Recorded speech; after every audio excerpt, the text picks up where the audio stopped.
안녕하십니까. 행복한 안식일입니다. 사건과 사고가 유난히 많은 한 주였습니다. 하지만 그런 모든 사건과 사고, 특별히 산불 가운데서 우리 모두를 지키시고 또 특별한 축복의 안식일, 아버지의 전으로 나올 수 있도록 인도하신 하나님께 감사와 영광을 돌립니다. 거룩하신 우리 하나님 아버지를 마음을 담은 기도로 찬양하여 주신 우리 모든 찬양배원 여러분 진심으로 감사드립니다. 폴 레프라고 하는 사람이 쓴 책 선과 살과 뼈라고 하는 책에 나오는 이야기입니다. 선을 공부하는 수도승 2명이 아름다운 여인을 만났습니다. 비가 많이 와서 강물이 많이 불어 있었는데 그 강 한쪽 편에서 이 여인이 강을 건너지 못하고 서 있었습니다. 그때 한 수도승이 성큼 그 여인을 안아서 물을 건너도록 했습니다. 그러자 다른 수도승이 비난했습니다. 수도승으로서 여자를 가까이 하다니 너무 위험하네. 게다가 저렇게 특별히 젊고 아름답고 육감적인 여자를 안다니 정말 수도승으로서 해서는 안 된 일을 자네는 했네. 그러자 친구 수도승이 말했습니다. 나는 저 여인을 안았다가 내려놓았지만 자네는 아직도 저 여인을 가슴에 품고 내려놓지 못하고 있는가? 우리는 지난 안식일 요한복음 6장을 통하여 생명의 떡 되시는 예수님, 오병이어의 이야기를 통하여서 그분을 만났습니다.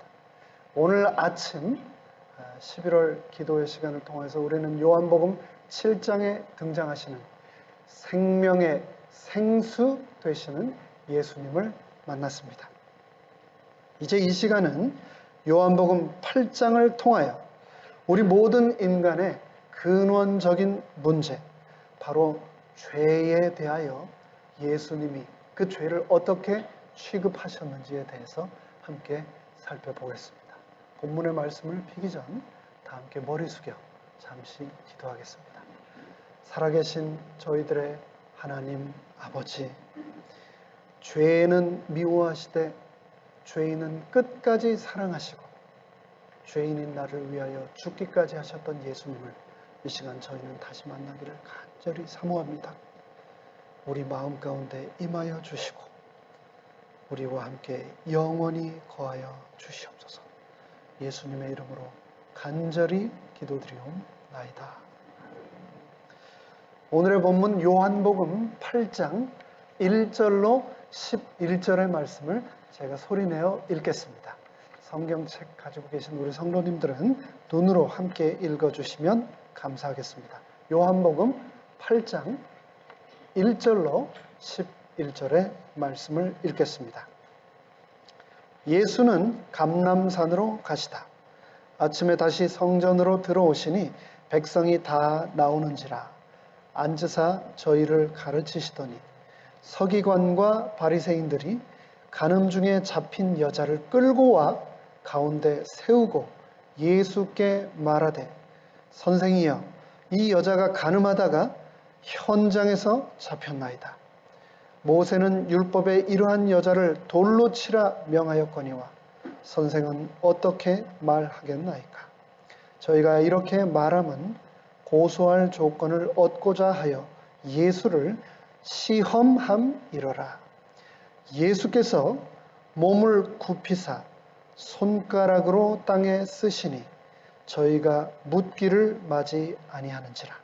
이에 일어나 가라사대 너희 중에 죄 없는 자가 먼저 돌로 치라 하시고 다시 몸을 굽히사 손가락으로 땅에 쓰시니 저희가 이 말씀을 듣고 양심의 가책을 받아 어른으로 시작하여 젊은이까지 하나씩 하나씩 나가고 오직 예수와 그 가운데 섰는 여자만 남았더라.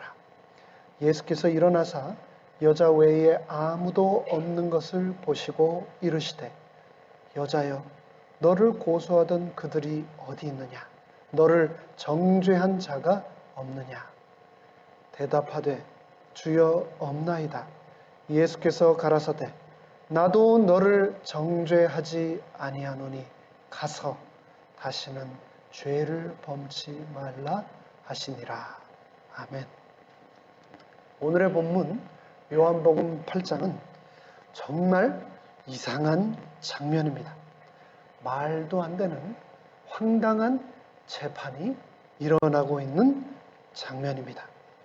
원고는 서기관과 바리새인들입니다. 피고는 현장에서 간음을 하다 끌려온 여인입니다. 재판관은 예수님. 그런데 사실 유대인들에게는 재판관이 있었습니다. 산헤드린 70인 공회가 있었고 또 빌라도가 있었고 그들에게는 헤롯 왕이라고 하는 재판관이 있었습니다. 그러나 그들은 그들의 재판관에게 가지 않고 예수님께 나왔습니다. 게다가 원고 바리새인들은 판결을 하라면서 판사로서의 역할을 예수님에게 강요하며 판사 예수님에게 도리어 법을 가르치고 있습니다. 모세의 율법에는 결혼하지 않은 사람들이 간음을 할 경우에는 교수형에 처하라 하였고 혼인한 사람들이 간음을 처할 경우에는 돌로 쳐서 죽이라고 하였다라고 하면서 자신들이 재판하라며 다가온 예수님께 율법을 도리어 가르치고 있는 겁니다. 원고 바리새인들의 재판 청구 이유도 너무나 이상합니다. 하나님을 위한 신성 유지를 위해서도 아니었습니다. 자신들의 의를 위한 열심 때문도 아니었습니다. 죄를 미워하는 분노 때문에 그들은 그 재판을 요구한 것도 아니었습니다. 바리새인과 서기관들은 피고 간음한 여인이 아닌 재판장 예수를 죽이는 데만 오로지 그들의 모든 관심, 초점이 모여 있었습니다. 그런데 그 모든 상황, 그 모든 요구 가운데서 재판장 예수님은 땅에 손가락으로 글씨만 쓰고 계셨습니다. 도대체 뭐라고 쓰셨을까요? 우리가 알 길은 없습니다. 재판관은 상황에 대해서 명확하게 정리하지 않으시고 예수님은 이 모든 것을 그의 한마디의 말로 그곳에 있는 사람들에게 일임하십니다. 뭐라고요?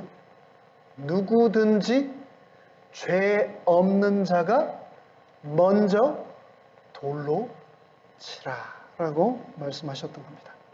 그 말씀을 들은 원고 바리새인과 서기관들은 재판을 항소하지도 취소하지도 최종 판결문을 듣지도 아니하고 하나둘 자신의 손에 들려있던 돌을 내려놓고 현장을 떠나 흩어져 돌아갔습니다. 정말 이상한 재판입니다. 예수님에 관하여 이 세상에 수많은 글이 쓰였지만 정작 예수님이 쓴 글 중에 이 땅에 남아있는 글은 하나도 없습니다. 그가 도로의 먼지 위에 쓴 글자들은 성전을 출입하는 통행인들에 의해 금방 다 지워져 버리고 말았습니다. 7절에서 말하는 죄 없는 자가 먼저 돌로 치라라고 말씀하셨던 예수님의 그 죄 없는 자의 헬라어 원어 아나마르테토스, 죄 없는 자가 먼저 돌로 치라고 말씀하셨던 이 예수님의 본뜻, 그것은 어머니의 모태로부터 태어나서 단 한 번도 죄를 짓지 않은 것, 단지 행위에서의 죄를 짓지 않는다는 뜻뿐만 아니라 나의 마음속에 깊은 내 마음과 동기에 있어서조차 죄를 품고 있지 않은 상태, 그러한 죄를 짓지 않은 자는 돌을 들어 던지라고 말씀을 하셨는데, 그들은 자신이 죄가 없다고, 죄 없는 자라 생각하고 그 자리에 왔고 돌을 쥐어 들었지만, 그 누구도 예수님이 하신 그 말씀에 대하여 도전하지 못하고 전부 돌을 내려놓고 돌아갈 수밖에 없었습니다. 예수님은 간음이라고 하는 죄를 혐오하셨습니다. 하지만 예수님께서는 정죄라고 하는 더 큰 죄를 또한 혐오하셨습니다. 그들은 여자의 유죄를 입증하러 왔습니다.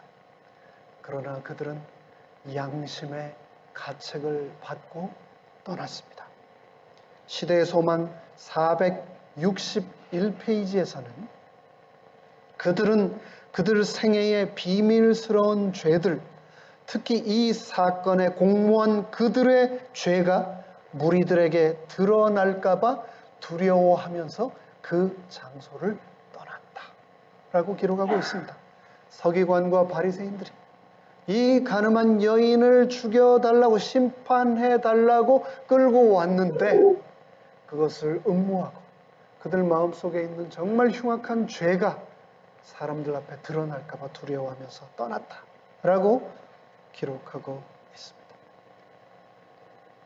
이 세상 수많은 사람들은 십계명을 내가 지키었노라고, 죄가 없노라고 하면서 살아가지만, 정작 이 세상을 살아가는 수많은 사람들이 십계명이 아닌 11계명을 지키며 살아가고 있습니다.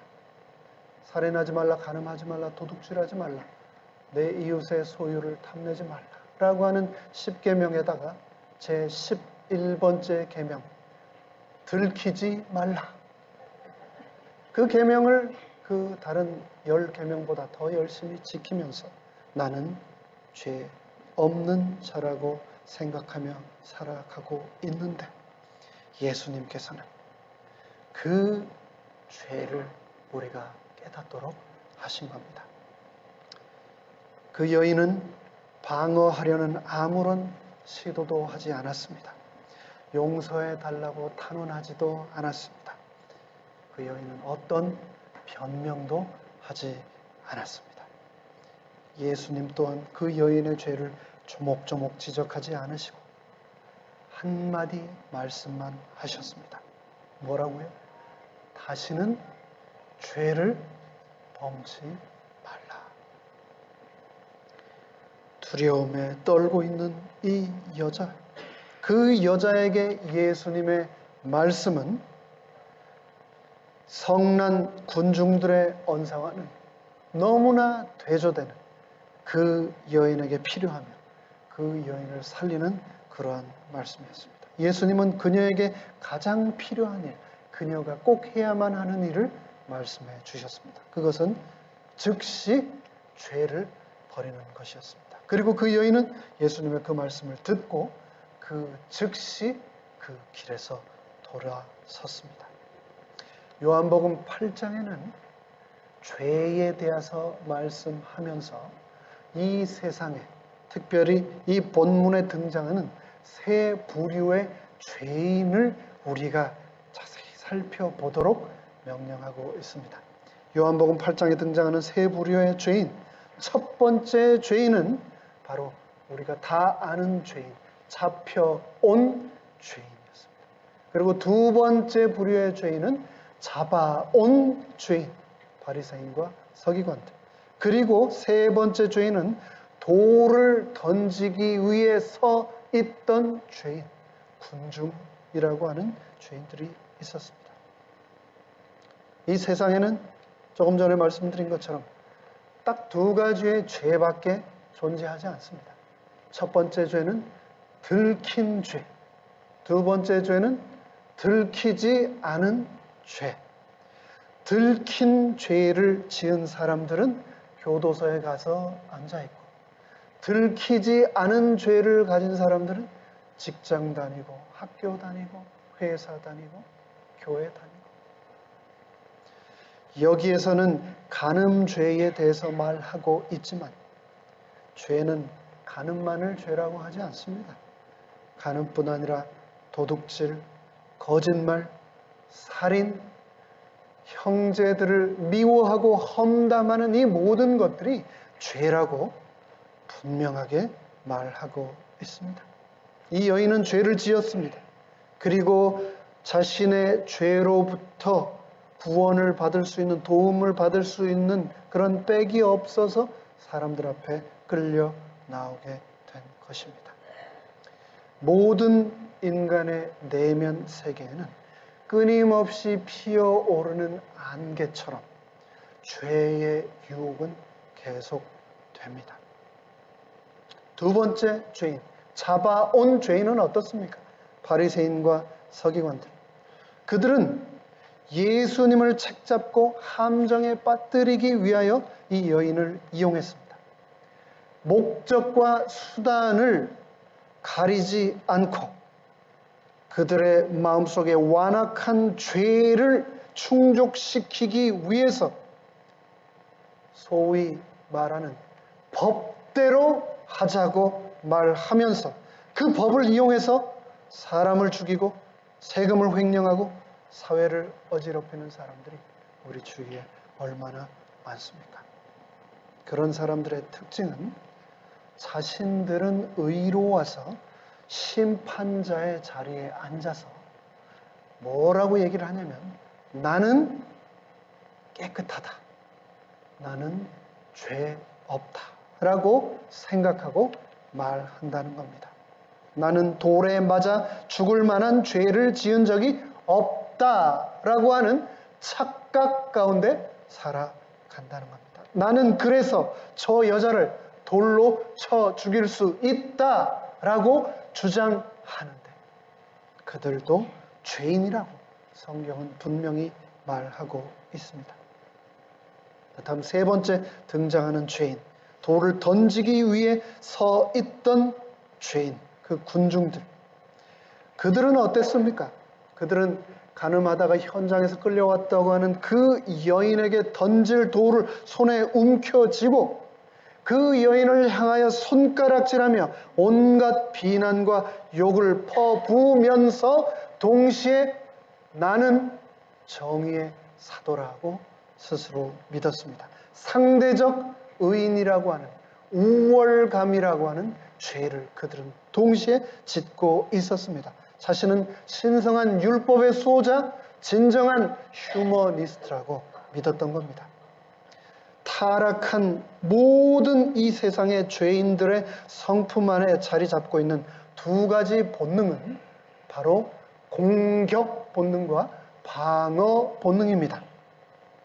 나 자신이 죄인이라는 사실을 방어하기 위해서 나를 죄인이라고 지적하는 사람들을 무차별적으로 공격하는 죄인들의 모습, 그 모습이 바로 오늘 요한복음 8장에 등장하는 돌을 던지기 위해 서 있는 군중들의 모습이며 동시에 이 시대를 살아가는 현대인들의 모습이며 나의 모습입니다. 예수님께서는 그 상황, 그 장면 가운데서 최종 판결을 내리십니다. 그녀는 분명 유죄였습니다. 하지만 예수님께서는 그녀를 용서하셨습니다. 마태복음 5장 27절로 28절은 말씀하셨습니다. 또 간음치 말라 하였다는 것을 너희가 들었으나 나는 너희에게 이르노니 여자를 보고 음욕을 품는 자마다 이미 간음하였다라고 예수님께서 말씀하셨습니다. 우리 모두는 육적으로든 영적으로든 우리는 분명 유죄입니다. 예수님은 율법을 무시하지 않으셨습니다. 그 중요성을 소홀히 취급하지도 않으셨습니다. 예수님은 이 모든 일들에 앞서서 나 자신을 하나님의 말씀, 율법이라고 하는 거울에 비추어 나 자신은 하나님 없이는 단 한순간도 살아갈 수 없는 죄인이라는 것을 깨달으라고 말씀하고 계신 겁니다. 마태복음 7장 3절로 5절은 말씀하셨습니다. 어찌하여 형제의 눈 속에 있는 티는 보고 내 눈에 있는 들보는 깨닫지 못하느냐. 외식하는 자여, 먼저 내 눈 속에 들보를 빼어라. 그 후에야 밝히 보고 형제의 눈 속에서 티를 빼리라 라고 말씀하셨습니다. 그러면서 우리에게 용서하라고 말씀하셨습니다. 마태복음 18장 21절에서 베드로가 나와 가로되 주여, 형제가 내게 죄를 범하면 몇 번이나 용서하리이까? 7번까지 하오리이까? 그러자 예수님께서 말씀하셨습니다. 7번뿐 아니라 70번씩 7번이라도 할지니라 라고 말씀하셨습니다. 내가 그렇게 하나님의 말씀이라고 하는 거울을 비추어 나 자신이 죄인이라는 것을 깨닫고 함께한 죄인인 나의 형제와 자매들을 용서한다면 내 죄가 눈처럼 희어지며 양털처럼 희어질 것이라고 성경은 우리에게 약속하고 있습니다. 미로슬라브 볼프라고 하는 사람이 쓴 Free of Charge, 배품과 용서라고 하는 책에서는 이 세상을 살아가는 사람들에게는 기본적인 3가지 패턴의 삶의 양식이 있다라고 기록을 하고 있는데, 첫 번째 부류의 사람은 taking, 경쟁, 쟁취라고 하는 삶의 양식을 가지고 살아가는 사람들이다라고 했습니다. taking의 삶의 양식을 가지고 살아가는 사람들은 가지고 경쟁하고 빼앗기 위하여 이 세상을 살아갑니다. 생존 경쟁 사회에서 기본적으로 내가 사는 길은 남들과의 경쟁에서 이기는 것이고 남의 것을 빼앗아야 내가 산다는 것입니다. 남의 기회를 빼앗든 남의 자리를 빼앗든 남의 돈을 빼앗든 남의 것을 가져야 내가 생존하고 존재한다라는 세계관을 가지고 살아가는 사람들이 있습니다. 두 번째 부류의 사람은 삶은 거래이다, 트레이드이다, give and take이다 라고 하는 삶의 양식을 가지고 살아가는 사람들이 우리 주위에 있습니다. 그들은 주는 만큼 받는 사람들입니다. 이들은 서로 바꾸는 세일즈의 세계에 사는 사람들입니다. 내가 이만큼 노력을 해주면 거기에 해당되는 대가를 분명히 받아야만 하는 사람들입니다. 그들에게는, 그들의 세상에서는 봉사와 섬김과 용서라고 하는 단어와 개념은 존재하지 않습니다. benefit, retirement plan, vacation, insurance, 보너스가 없으면 결코 그들은 움직이지 않습니다. 내가 사랑하는 만큼 사랑받아야 하고, 내가 키워준 만큼 내 뜻을 따라야 하고, 내가 해준 만큼 그들로부터 감사와 존경을 받아야만 하는 사람들입니다. 그리고 마지막 세 번째 부류의 사람은 인생은 선물이라는 삶의 양식을 가지고 살아가는 사람들입니다. 선물, 인생은 giving, 주는 것이다 라고 하는 것을 믿고 살아가는 사람들이죠. 은혜, 그들에게 세상은 모든 것이 선물인 겁니다. 그런데 이 세 가지 삶의 유형은 평소에는 별 차이가 없어 보입니다만 내가 다른 사람들에게 피해를 당했을 때는 내가 어떤 삶의 방식을 가지고 있느냐에 따라서 그 반응이 완전히 다르게 나타납니다. 먼저 삶은 경쟁이다, 쟁취다, 테이킹이다 라고 하는 삶의 양식을 가진 사람들이 남에게 손해를 당하면 그들은 어김없이 revenge, 보복을 합니다. 남의 것을 가져야 내가 산다고 생각하는 사람이 내 것을 남에게 뺏겼다고 생각할 때 그들은 당연히 보복해서라도 내 것을 되찾아야 한다라고 믿고 행동에 옮깁니다. 두 번째로 인생은 거래이다, 트레이드이다, give and take이다 라고 하는 삶의 양식을 가지고 살아가는 사람들이 만일 손해를 당한다면 그들은 제일 먼저 justice를 찾습니다. 공평함, 정의, 법을 찾습니다. 손해 본 만큼 그들은 보상을 요구합니다. 감사합니다. 법대로 하자는 거죠. 물론 이 사회는 공평함이 필요합니다. 정의가 필요합니다. 그런데 공평함과 정의만으로 이 세상은 결코 유지될 수 없고, 공평함만 존재한다면, 법만, 정의만 존재한다면 이 자리에 있는 저와 여러분을 통해서 살아남을 수 있는 사람은 단 하나도 없습니다.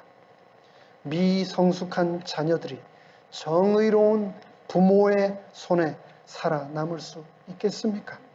수많은 실수와 시행착오 속에서 정의만 이 세상에 존재한다면 돌에 맞아 죽지 않고 살아남아 있을 사람이 이 땅에 몇 명이나 될까요? 분명히 우리는 정의를 넘어서는 무엇인가가 필요한 이 세상을 살아가고 있습니다. 그것이 바로 세 번째 경우, 바로 은혜의 세계입니다. 기빙의 세계입니다. 선물의 세계입니다.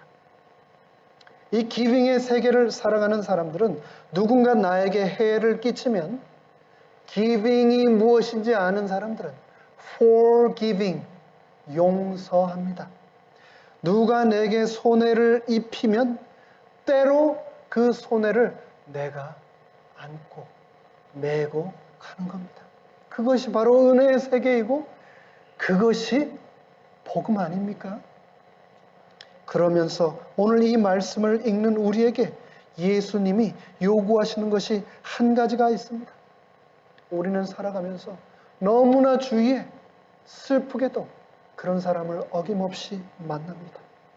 억울함과 분함에 사로잡혀서 정의를 세우겠다고 법대로 하자고 하면서 걸려만 봐라, 본때를 보여주리라, 본때를 보여줄 기회만 찾으며 살아가는 사람이 존재합니다. 그러나 우리는 예수님이 말씀하신 것처럼 본때를 보여줄 기회를 찾지 말고 용서할 기회를 찾으며 살아가게 되기를 간절히 바랍니다. 용서해주면 버릇이 나빠진다고, 정의가 세워지지 않는다고 그들은 말하지만 용서는 정의를 무너뜨리는 것이 아니라 용서만이 정의를 세운다는 것을 우리는 기억해야 하겠습니다. 예수님께서는 그 여인을 용서하셨습니다. 그 여인에게 다시는 죄를 범치 말라 말씀하셨습니다. 그분의 용서가 정의와 진리를 세우셨습니다. 나 자신의 시각 또한 굴절되어 있고 왜곡되어 있다는 것을 우리는 깨닫고 인정해야 합니다. 예수님이 우리에게 명령하신 용서의 실천만이 우리를 죽음에서 건져낼 수 있다는 것을 기억해야 하겠습니다. 뉴욕에 가면 존 F 케네디 공항이 있고 또 다른 한 공항이 있죠. 그 공항 이름 여러분 아십니까? 공항 이름이 좀 독특한데 라과디아라고 하는 공항이 있습니다. 잘 아실 겁니다. 이 라과디아 공항은 오래전 뉴욕시장을 지냈던 피오레로 라과디아라고 하는 사람의 이름을 딴 것인데, 이 라과디아는 뉴욕시장을 하기 전에 판사를 했던 사람입니다. 근데 판사 시절에 이런 일화가 있습니다. 1935년 미국에 대공황이 있었는데 추운 겨울 한 할머니가 너무 배가 고파서 절도를 한 겁니다.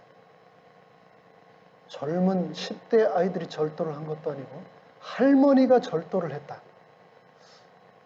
여러분 절도 해보신 적 있으십니까? 어린 소시절 말고 지금 말입니다. 이 정말 독특한 케이스죠.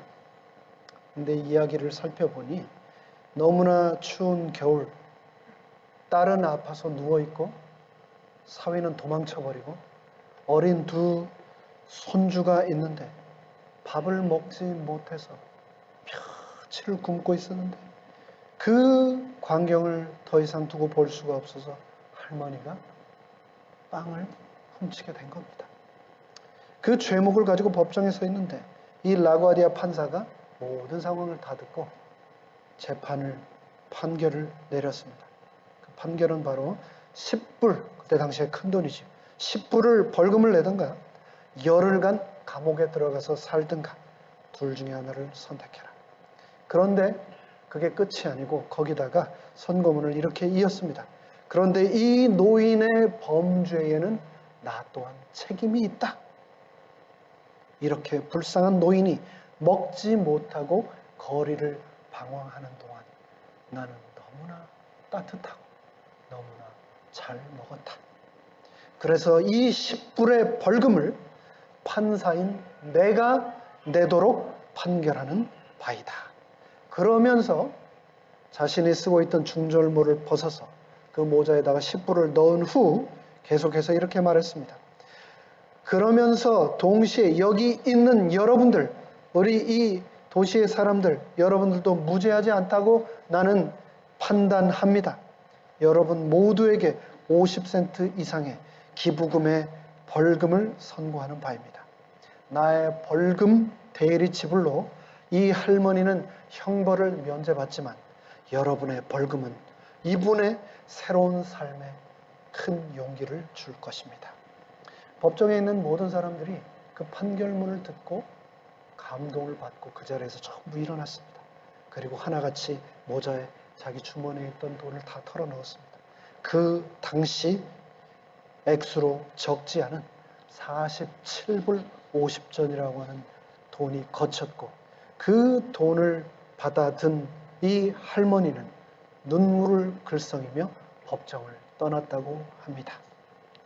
이런 용서가 내 삶에, 이 교회, 우리 사회 안에 날마다 실천돼야 되지 않을까요?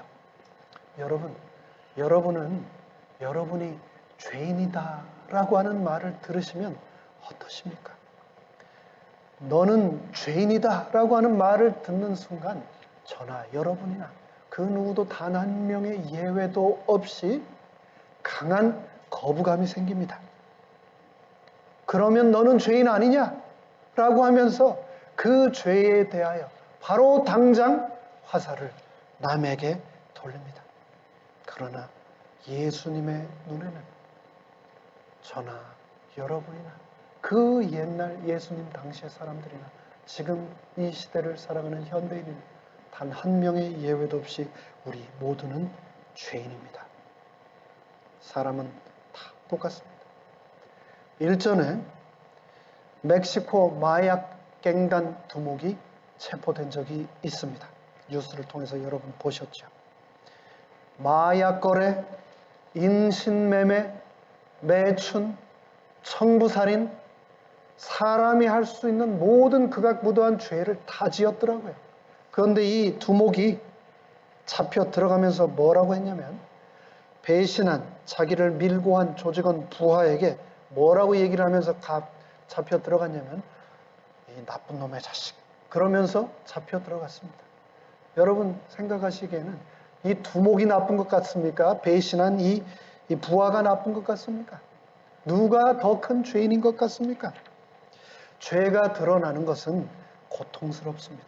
하지만 그 죄가 정말 나의 죄라면 죄를 있는 그대로 바라보고 그 죄의 흉악성을 우리는 깨달아야 합니다. 예수님의 관심은 나의 죄를 폭로하는 데 있는 것이 아니라 그 죄를 내가 2번 다시는 짓지 않는 것에 있습니다.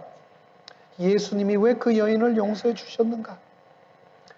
그 여인도 가늠하다 현장에서 붙잡혔던 그 여인도, 세상 사람 다 아는 죄를 지은 그 여인도 하나님의 사랑하는 딸이었기 때문이었습니다.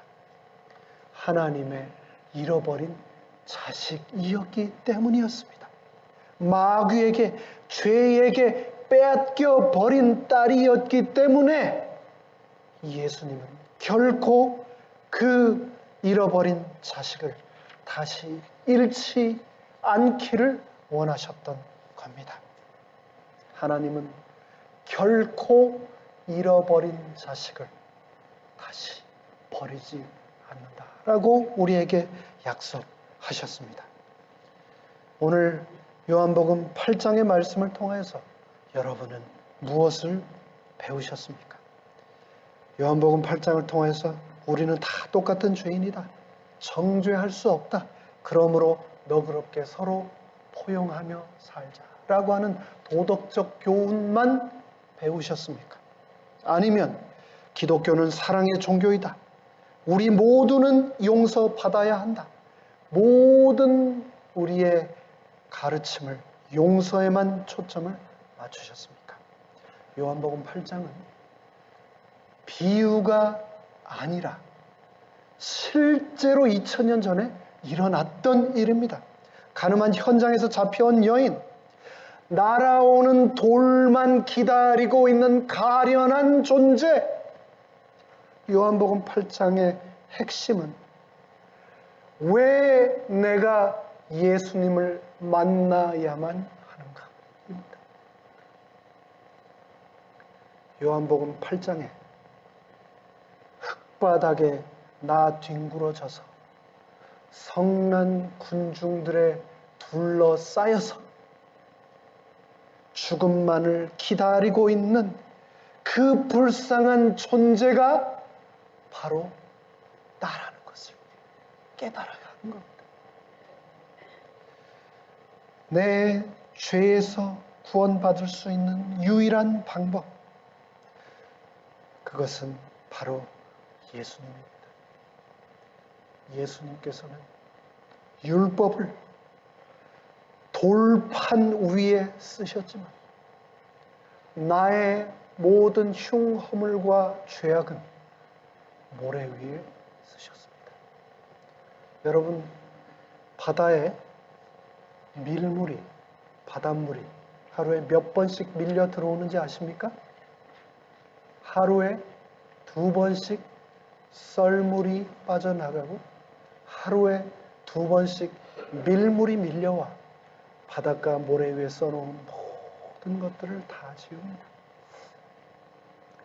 바다의 모래도 2번씩이나 날마다 깨끗하게 지워주시는 하나님께서 내 죄 또한 기억하지 않으시고 날마다 지워주신다는 사실을 우리 모두 기억하게 되기를 간절히 바랍니다.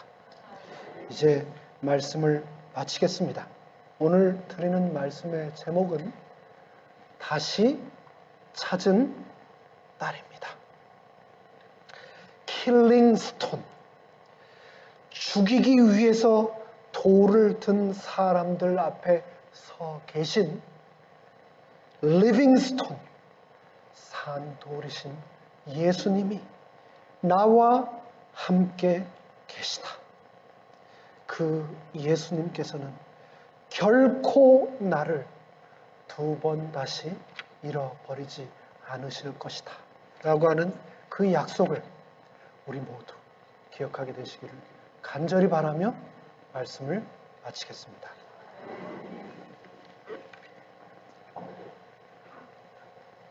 일어나시겠습니다.